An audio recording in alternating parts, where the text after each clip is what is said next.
नमस्कार मंडळी.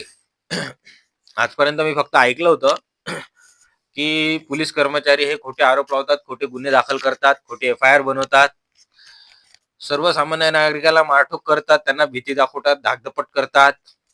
असं समाज सामाजिक कार्यकर्त्यासोबत पण हे पोलीस कर्मचारी करतात, जे लोकांच्या हितासाठी सेवेसाठी उभे राहतात. त्यांच्यासोबत हा प्रकार पोलीस कर्मचारी करतात.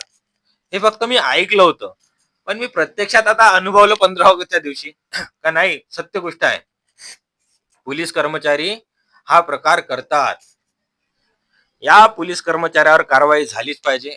आजपर्यंत ज्याही समाजसेवकावर किंवा सर्वसामान्य नागरिकावर खोटे आरोप लावले आहे, गुन्हे दाखल केलेले आहे, अशा पोलीस कर्मचाऱ्यांची हकालपट्टी झाली पाहिजे. त्यांच्यावर कायदेशीररित्या कारवाई झाली पाहिजे. हा होणारा अन्याय कुठेतरी थांबला पाहिजे. जे गुन्हेगार आहे त्यांच्यावर कारवाई नाही करण, पण जो चांगलं करताय त्याच्यावर कारवाई करण, त्याच्यावर खोटे गुन्हे दाखल करा, एफ-आय-आर करण. या प्रकारची अवस्था मला प्रत्यक्षात पाहायला मिळाली. त्यामुळे आपण उद्या 1 तारखेला सोमवारला पोस्टर ग्राउंड इथे या पोलीस प्रशासनाच्या विरोधात उपोषण आणि आंदोलन ठेवलेलं आहे.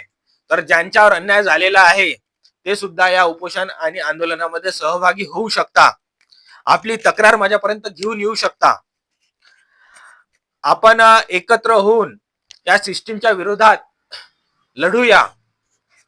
आपण काहीतरी सर्वसामान्य नागरिकांसाठी सोपा मार्ग काढूया, जेणेकरून हा अन्याय कुठेतरी थांबेल. अन्याय करणाऱ्यावर योग्य ती कारवाई होणार, याकरिता ही माझी लढाई सुरू आहे. तर मोठ्या प्रमाणात जनतेने सहभागी व्हावं, अशी मी सर्व जनतेस हात जोडून नम्र विनंती करतो. धन्यवाद.